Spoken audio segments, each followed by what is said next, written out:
ঠাকুরজি, আমার ভাইকে বিয়ে করে অন্য ছেলেকে নিয়ে এখানে এইসব চলবে না, বেরিয়ে যাও বলছি। অন্য ছেলের সাথে এসব চলবে না। বৌমা, তোমার এত বড় সাহস, তুমি আমার বাড়িতে থেকে আমার মেয়েকে তাড়িয়ে দিচ্ছ? বৌমা তো ঠিকই বলেছে কথা। তোমার মেয়ে স্বামীর ঘর ছেড়ে বৌমা ঠিকই বলেছে, শ্বশুর বাবা, বলছে। তোমার জামাই আমার উপরে অত্যাচার করে। মোটেও আমার ভাই এরকম না।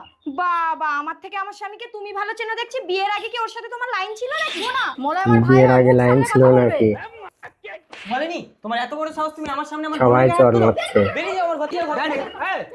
থাক বাবা, আপনি কিছু বললে এরা আবার ভাববে আপনার সাথেও আমার লাইন আছে। হে ঈশ্বর, তুমি এদের এটা ক্ষমা করো। কথা। আজ থেকে আমিও আপনার ছেলেকে পাত্তা দেবো না, আমিও ঘরে লোক ঢোকাবো। এইসব এখানে চলবে না, ডিভোর্স দিয়ে বেরিয়ে গিয়ে যেখানে যা করবে যাও।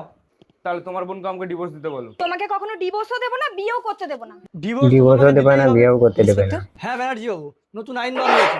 মেয়েরা যদি অকারণে দীর্ঘদিন বাবার বাড়িতে থাকে তাহলে স্বামী ডিভোর্স চাইলে তাকে ডিভোর্স দিতেই হবে। আমি বাবা Good. পালাই, নাহলে এই বোঝা আমাকে টানতে হবে। সুজন,